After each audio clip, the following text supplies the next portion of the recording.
John is the author of AZT, Poison by Prescription, a collection of essays in the New York Native that describe the corrupt history of AZT and its devastating impact on his community, also my community, gay men. But John was more than just an AZT critic. He was also very concerned about the use of poppers, amyl nitrite inhalants, by gay men, believing them quite capable by themselves of producing immune deficiency. John is also very knowledgeable about the social dynamics and the psychological factors in the gay community at the time AIDS started. He's a skilled data analyst, which helped him stay off the HIV equals AIDS bandwagon as it careened downhill between the invention of the AIDS virus and the marketing of AZT. Welcome to the show, John. Well, thank you, David. I'm here. Yes. When did you first start to ask questions about the new so-called gay plague, and why did you ask those questions? Well, I would imagine it would be about 1983. Joseph Sonneman was writing some of the early articles in the New York Native, which expressed skepticism about the whole concept of a new disease with a new infectious agent.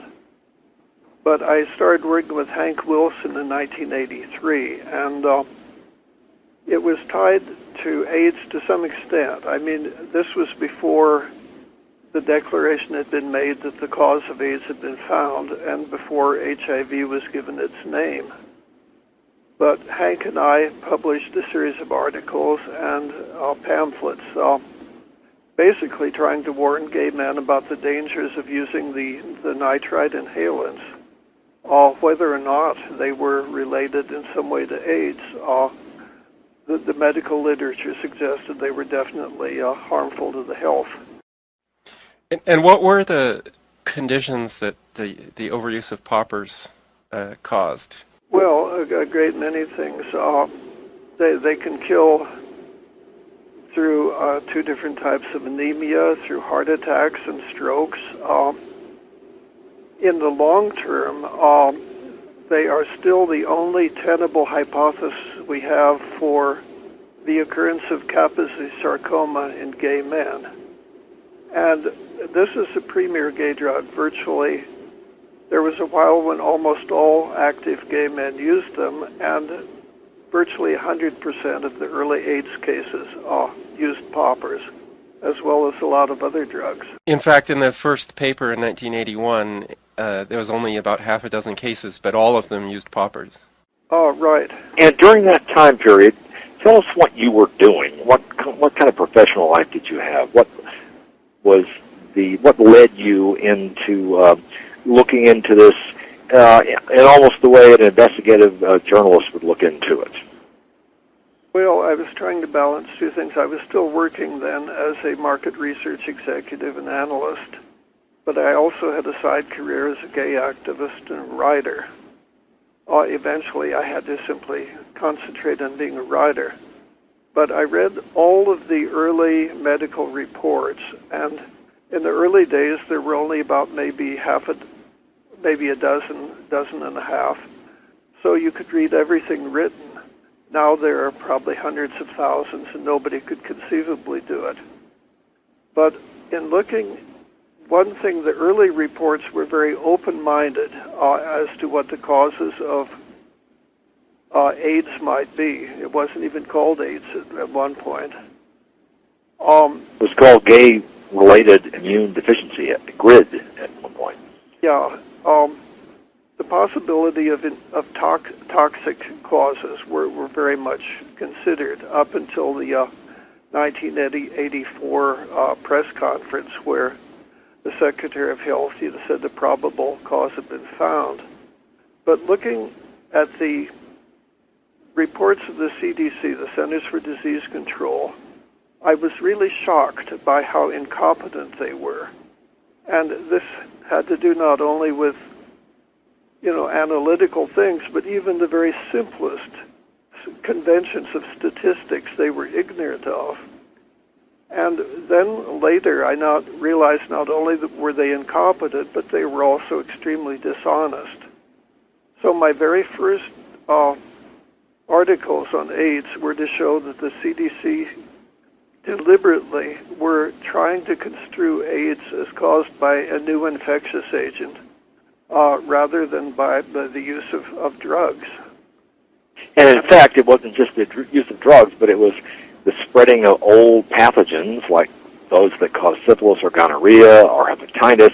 We were really, you and I about the same age, in kind of an urban enclaves, incestuously spreading around in a very small subset of human beings, because obviously gay men at that point in time who were out were maybe 2, 3, 4, 5% of the population in the country, more in Manhattan, more in the big cities. And and let's talk about the sociology at the time of how we were acting. We were acting both in terms of sexual practices and in terms of ingestion of toxins, not just poppers, but all kinds of other party drugs. Right. The first 50 AIDS cases not only used poppers, but all sorts of other drugs, and they used them very, very heavily. And of course, as far as the infectious agents went, they also had innumerable cases of venereal disease, and in every case treated with antibiotics. And antibiotics are not totally benign. I mean, they are not good to take one course after another, dozens of times. They do weaken the health and the immune system. One thing I think in particular with antibiotics is that they damage the bacteria in the intestine, which makes sense because they're supposed to kill bacteria. And of course that results in malnutrition eventually if you wipe out that flora. Right. I'm dealing with that right now, thanks to a course I took for some dentistry. And I don't feel sick, but on the other hand, it definitely has weakened me, just a single course.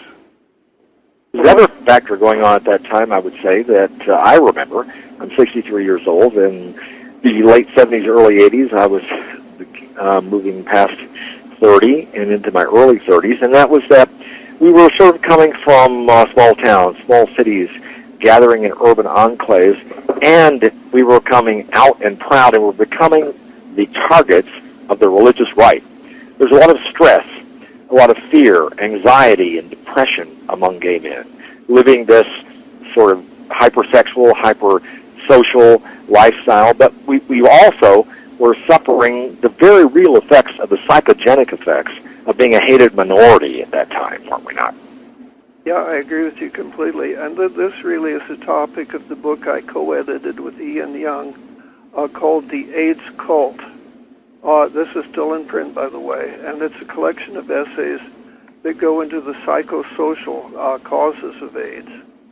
And in fact, I'm glad you mentioned it. There are really 2 points that have to be made. One is that in addition to the others, they're very powerful psychological reasons why gay men are likely to become sick, and they have to do with basically the condemnation of the culture we live in, a condemnation based really on superstition, on Old Testament taboo.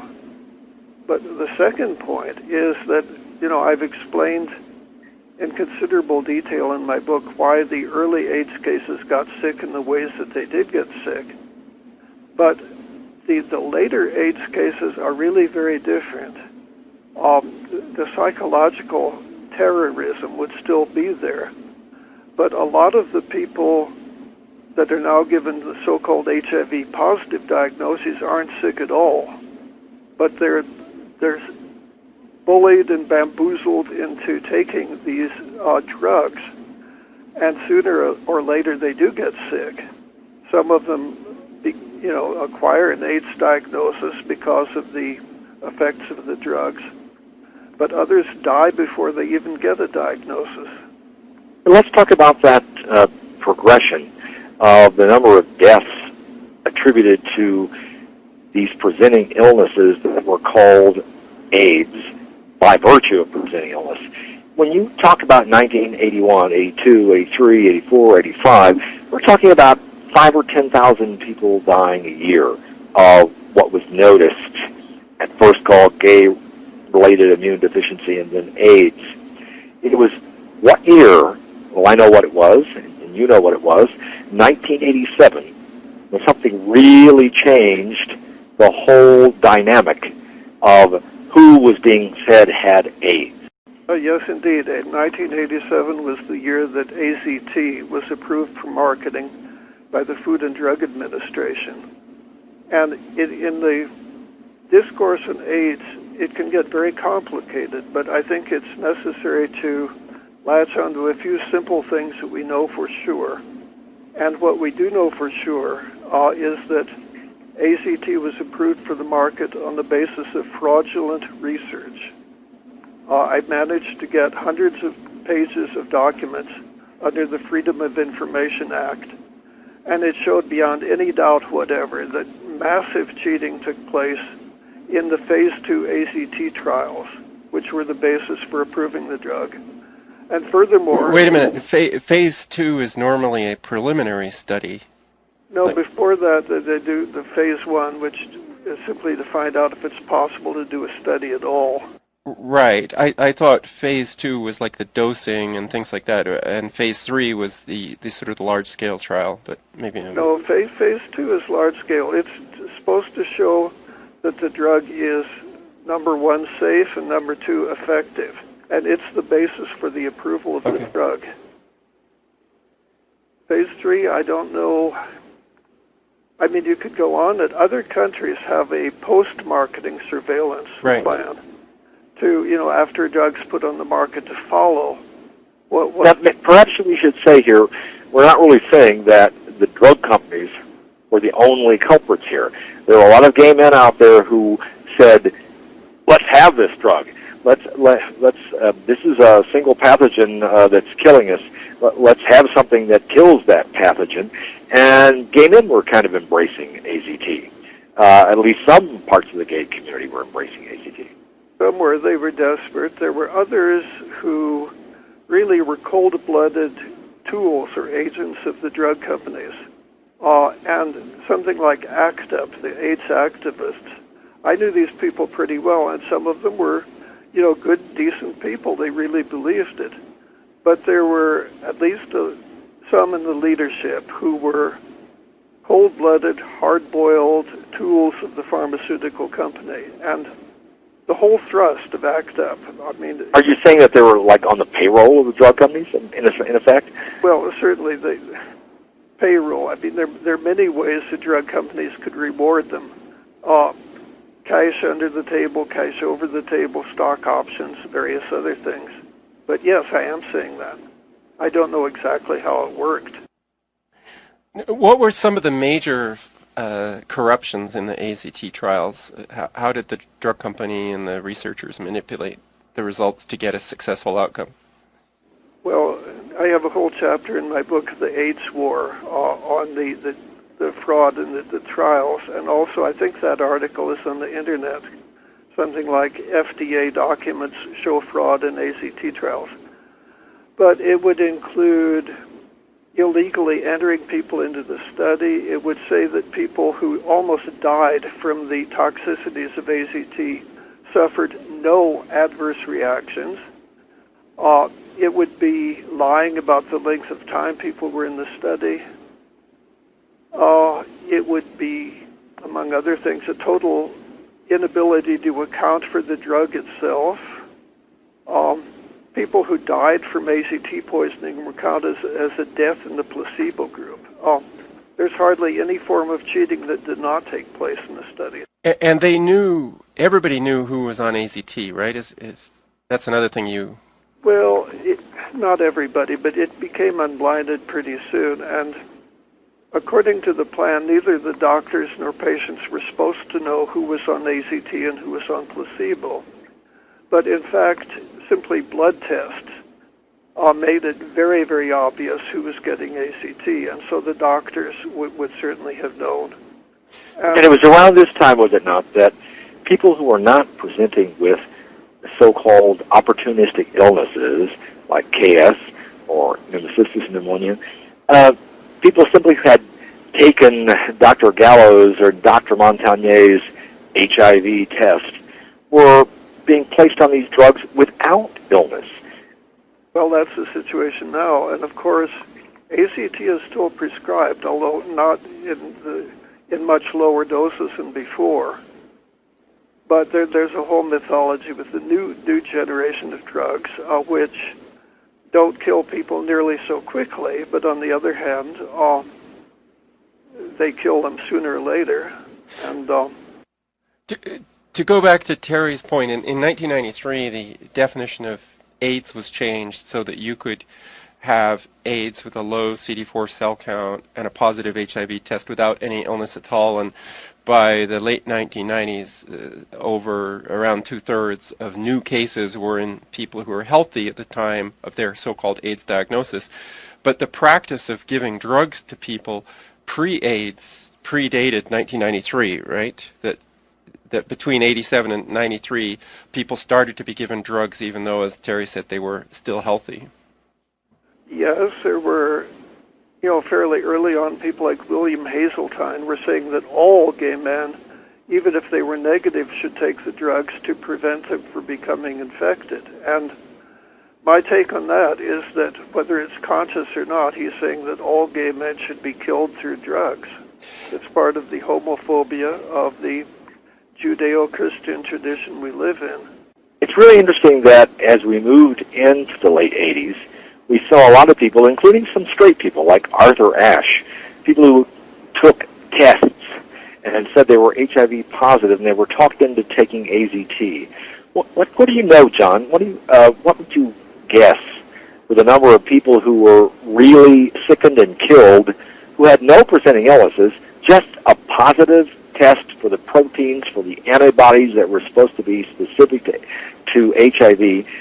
How many people were we killing with this drug? Well, here one has to guess. I mean, I followed the CDC's statistics very well year by year, but then they stopped reporting certain things. But I have a pretty good estimate that 1/3 gay men were killed by ACT poisoning. And I have a table I created, it's on my website somewhere. Wow. I would say, I don't even know now. They stopped reporting AIDS deaths by year, which made it impossible to track certain things.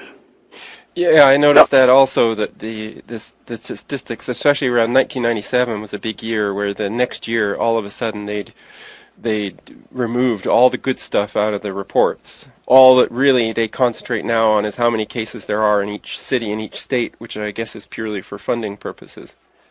Well, I think it's deliberate. I don't think they want tracking to be done on their statistics. But if you take a look at their own statistics, though, you take a look at those 1983, 84, 85, 86, 87, really, we're talking a relative handful in a country of then to 50 million, to 60, to 70 million people, maybe 5, 10,000 people. It really wasn't until the late 80s when AZT came along that we really saw, even by their own figures, the number of deaths attributed to AIDS going up. That was at the point that this chemotherapy for life, this harsh drug, AZT, was being introduced. Well, let's transition now to the mid-1990s. And Dr. David Hose hit hard, hit early with a drug cocktail. The way I have put it a number of times before is that a lot of the people who were taking AZT and who were, some of whom were actually presenting with illnesses for whatever reasons of immune deficiency, some of whom were simply taking AZT because they were trying to stave off a future disease. Then we saw David Ho rear his head and say, let's hit hard and let's hit early. These people who were taking these drugs were so far down that these weaker versions, these analogs of AZT, looked like up to them, is the way I would put it. Well, yes, they were certainly much less poisonous, or at least immediately so, than ACT. But the whole thing is a scam. David Ho's thing of this incredible biochemical activity that is,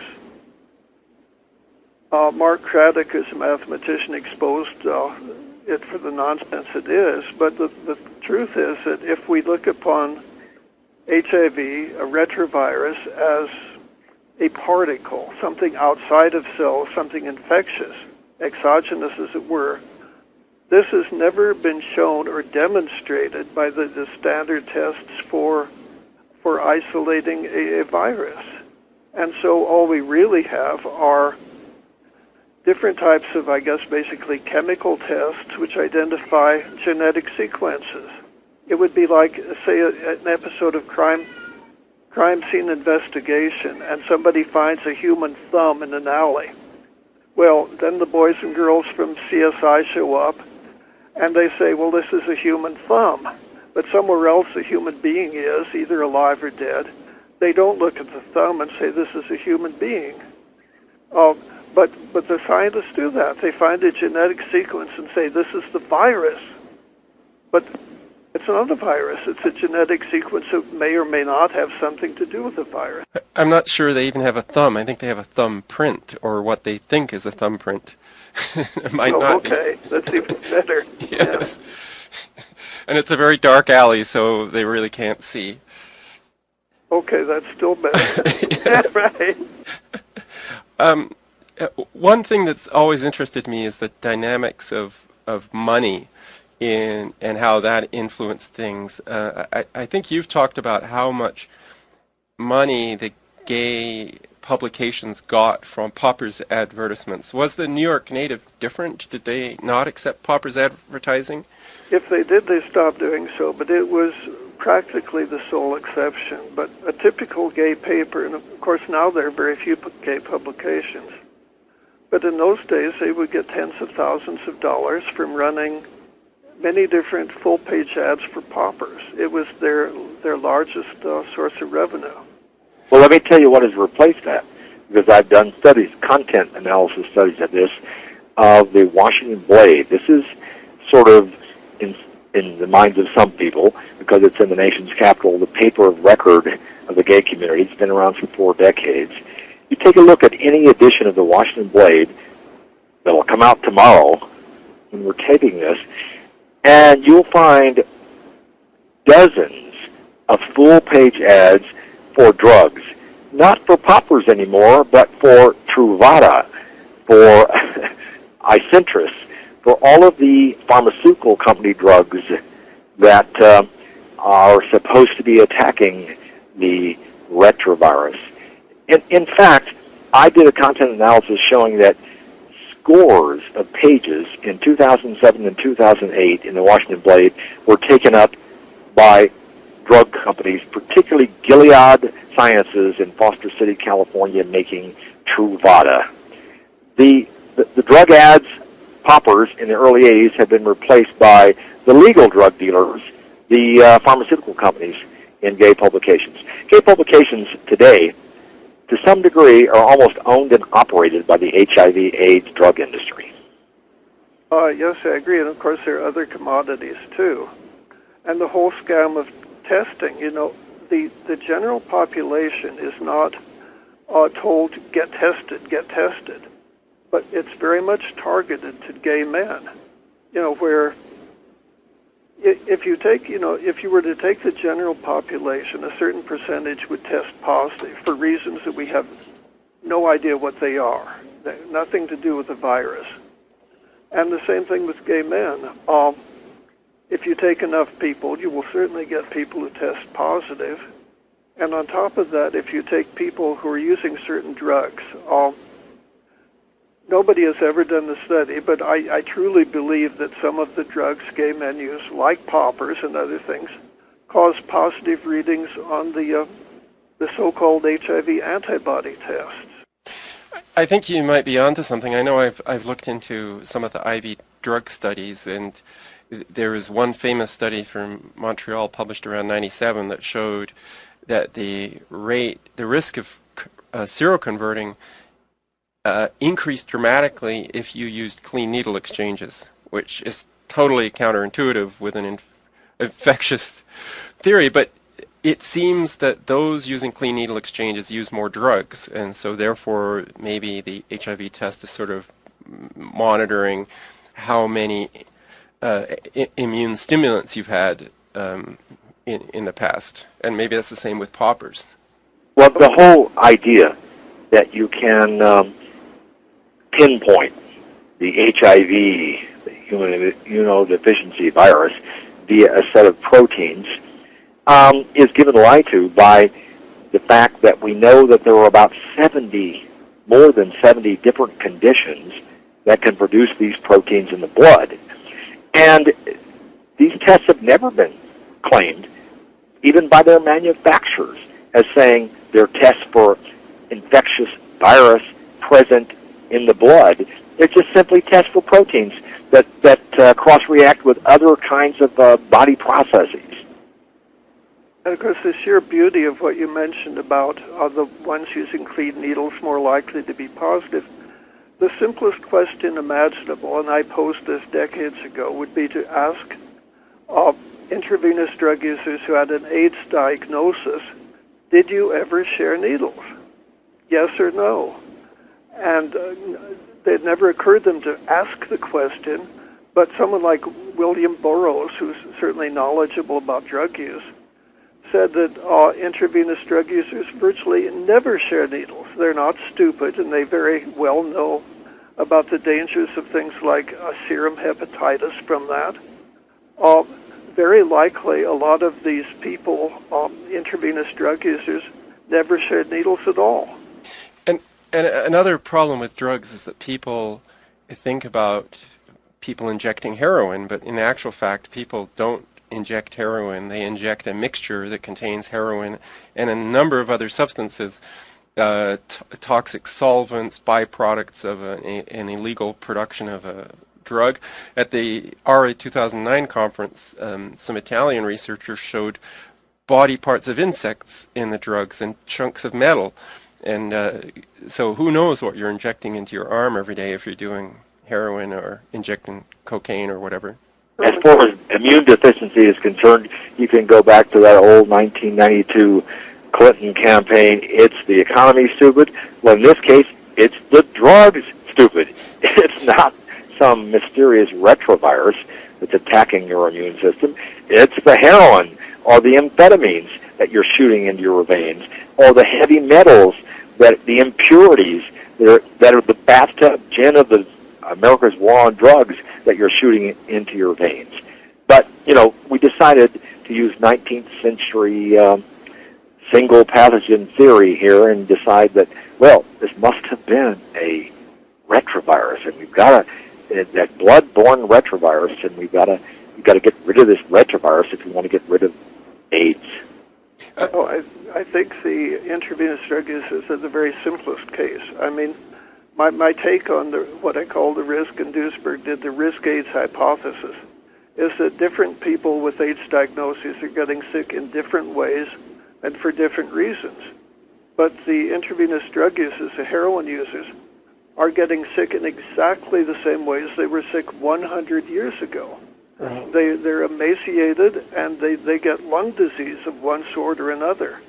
They waste away. That was true 100 years ago. It's true now. Yeah, or they get infections that get out of control because they're sticking needles in their arms all the time, and their immune system is impacted by what they're injecting, and so they get a small sore and it doesn't heal.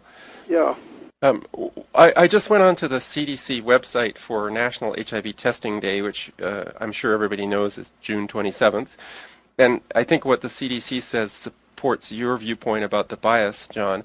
It says that CDC recommends that everyone between the ages of 13 and 64 be tested for HIV at least once in their lifetime.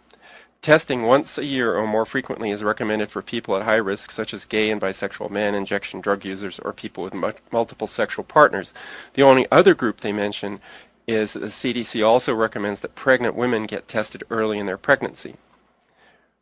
So that definitely supports the viewpoint that they're targeting gay men, drug users, etc. Well, yeah, I mean, if you were to look back in the 70s, the heyday of poppers, if you were to look at sex magazines for heterosexuals, you would never find poppers at all. And yet, if you looked at gay publications, they would be ubiquitous. Well, this is strange. I mean, in marketing, you want the biggest market you can possibly have. And Why not in things like Playboy or Penthouse or things like that, or Screw? But they were not there. The same thing with the get tested thing. I mean, if AIDS were a venereal disease, you would expect to find it in sex publications for heterosexuals. But as far as I know, you do not find it. Well, and besides, what's this business about testing once in your lifetime? If you test at the age of 13, you've satisfied the CDC's recommendation that a heterosexual be tested once in their lifetime. But, at 13, you're probably not even sexually active. Well, So yes. that just makes no sense if it was a venereal disease. Yes, indeed. What can I say? Yeah. It's just another insanity of the whole thing. Tell us about your other work, John. What have you done besides exposing AZT and poppers? How have you attempted to try to bring some truth to this whole 25 years now of belief that a single pathogen has caused an amorphous health syndrome? You're talking about AIDS now. Yeah. Yes. What other things have you?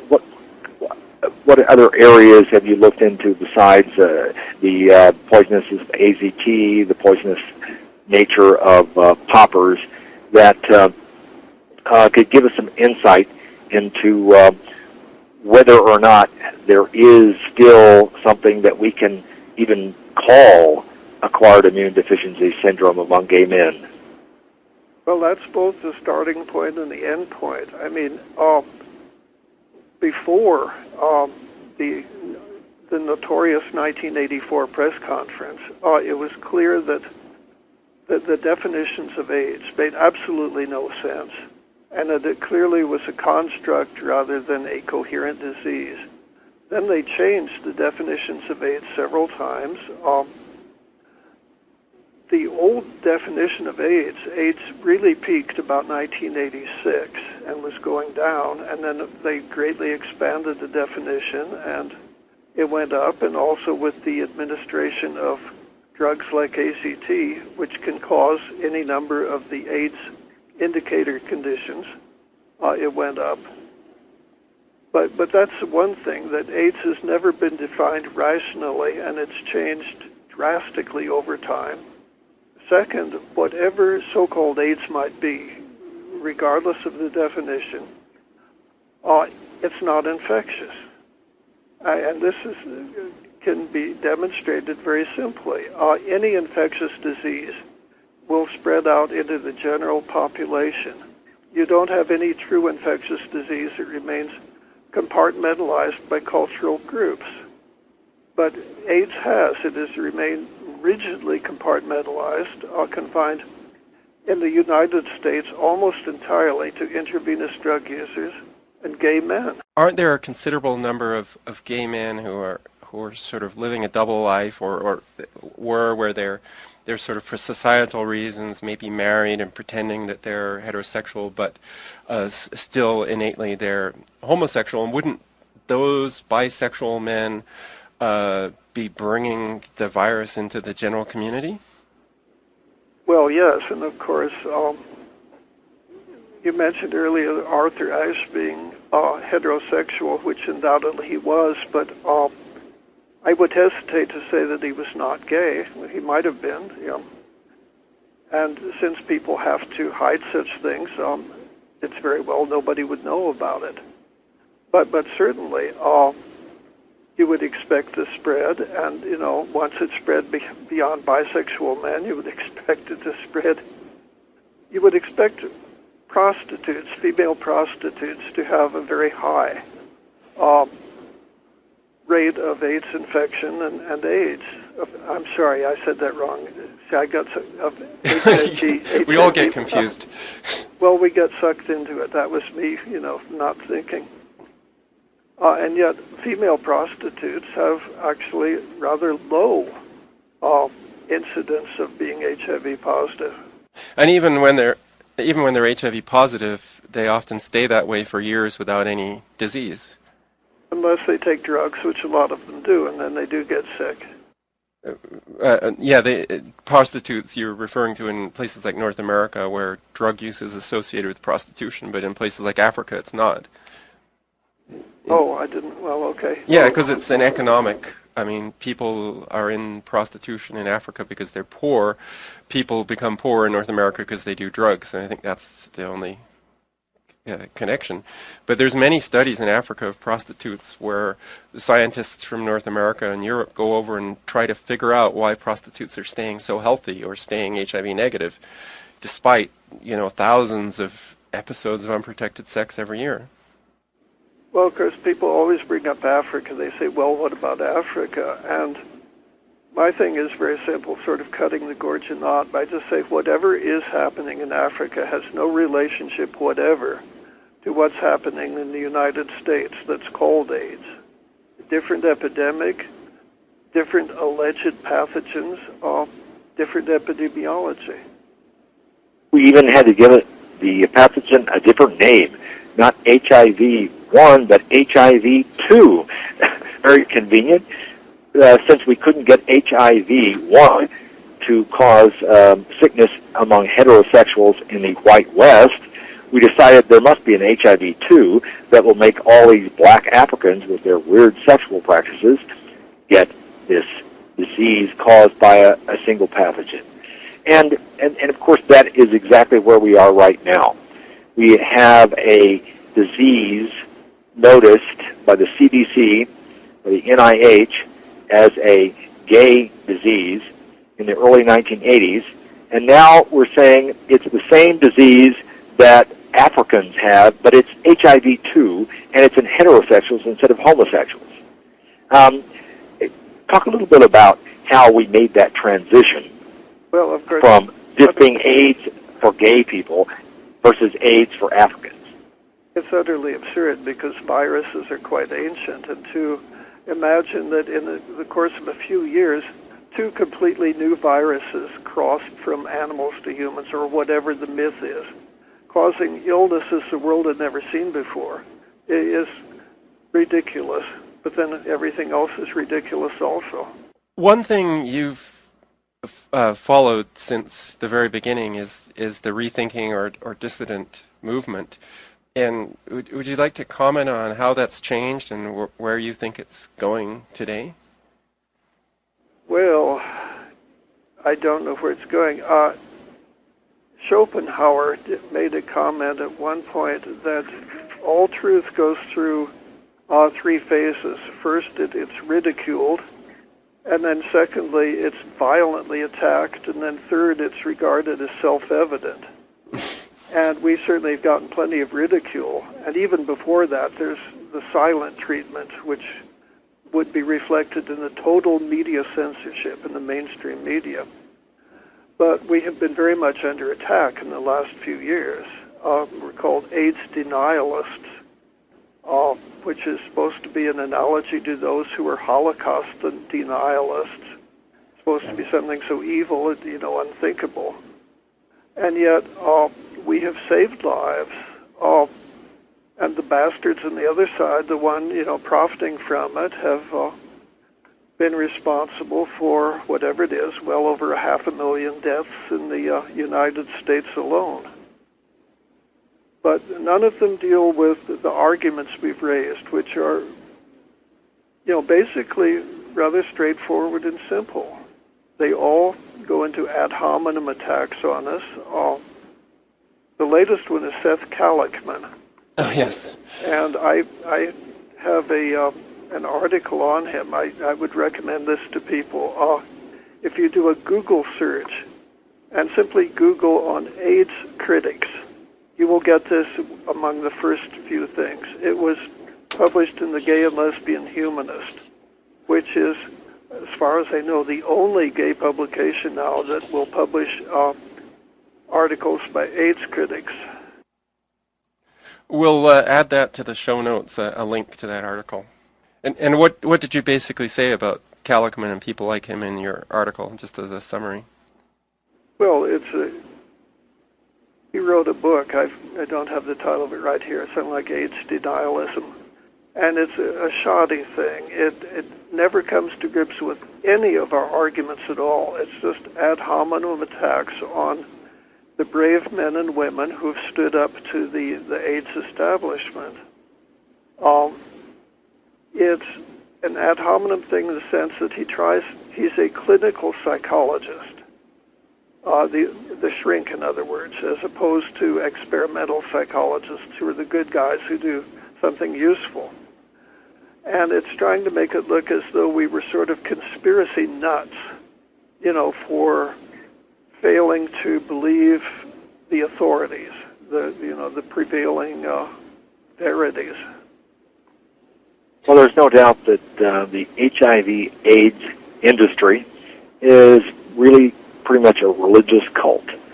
The science really has taken we're not really into science when we're talking about the AIDS truthers out there.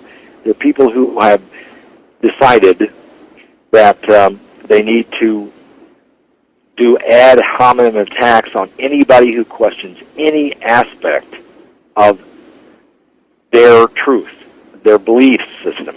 It's really religion that we're facing right now. And it's a whole era, I think, in general, of conformism. I mean, I was an adolescent during the McCarthy period, and I was horrified by his purges of, say, homosexuals from the State Department, his allegations of communism and other things for, people who really were not.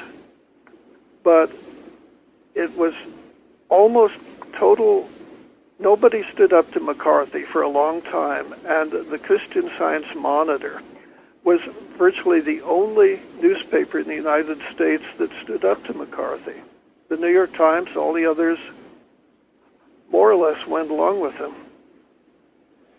And then it turned out because McCarthy started attacking members of the ruling class, and that, was not to be tolerated, and so they quickly put an end to him.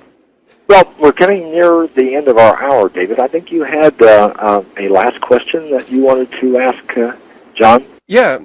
I wanted to ask you, John, if you could recommend one or two future guests for the show and briefly describe why you think we should interview them. Oh, I don't know who you've had already. And I don't know if they... there's my friend Ian Young in Canada. In Toronto.